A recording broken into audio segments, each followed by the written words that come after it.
Hello, what's up mga boss? Welcome back and again sa aking YouTube channel. At nandito na naman tayo sa aking munting manukan.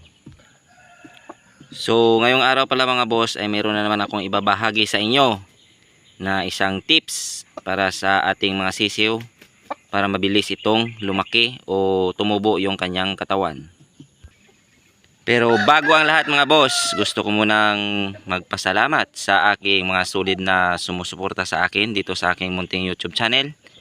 At sa aking mga subscribers, sa aking silent viewers, maraming salamat sa inyo. Dahil sa inyo ay mas naganahan pa ako na mag-share ng aking kaalaman sa pag-aalaga ng nikidel o parawakan o manok.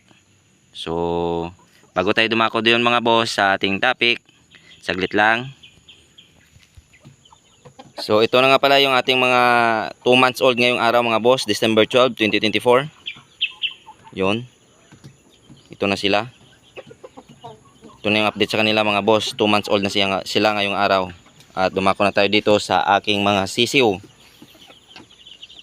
So ito na nga yung ating mga sisiw at 17 na lang ito sila dahil nabawasan dahil may bumili sa atin na tropa na hindi natin matanggihan. Isa sa mga solid natin na kaibigan at sumusuporta din sa ating YouTube channel. Sir, shout out sa iyo.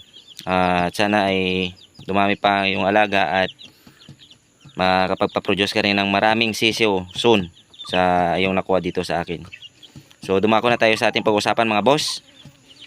Ito nga yung ating mga sisiw. Yun o. Ito ay 1 week old na mga boss. Yun o. 1 week old na sisiw. Oh, ganyan na siya kataas at kalaki kung tumayo. So ano nga ba yung sikreto dito para mas mabilis yung paglaki ng ating alaga o tumubo yung kanyang katawan? Yung sikreto ko dito mga boss, sa ganitong edad 1 week old, pinuputulan ko yung pakpak niya para na pag mainitan siya, absorb ng kanyang katawan yung init at sa pagkain naman nila mga boss ay pasok na pasok talaga lahat sa kanyang katawan, hindi sa libo. So saglit lang mga boss. So magiging ganito na yung itsura ng ating alaga mga boss kapag naputulan na natin ng pakpak. Yun. Magiging ganyan na yung itsura niya. So ganun lang yung ginagawa ko dito mga boss. At kung gusto nyong patunayan ko sa inyo mga boss, saglit lang at ipakita ko sa inyo yung pakpak ng ating alagang 2 months old na to. Saglit lang mga boss. Maghuli muna ako sa kanila. So ito na nga yung 2 months old natin mga boss. At sa nakikita nyo ay putol yung pakpak nito. Saglit lang, ipitin ko muna para hindi makagalaw. Yon. Yung dulo niya na yan, kakatubo lang yan mga boss. At itong mga putol-putol ay nagpapalit pa lang siya ng balahibo mga boss. So ito yung patunay mga boss na pinutulan natin siya ng pakpak. Lalong lalo na itong isa na to boss, mga boss. Oh, sa nakikita nyo, mga putol pa yung pakpak niyan mga boss. So disclaimer lang.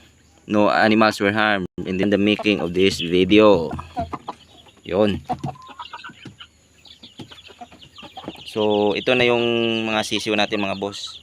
So ganun lang kasimple, ganun lang kadali mga boss. At napatunayan ko rin naman sa akin dito na mabilis talaga lumaki pag naputulan ng pakpak yung ating alaga. So ganun lang. Maraming salamat mga boss sa sulit na sumusuporta sa akin. At kung nagustuhan nyo naman ng video ko, pa like, share, and subscribe. And hit mo na rin yung notification bell para lagi kayong updated sa mga susunod pa na videos mga boss.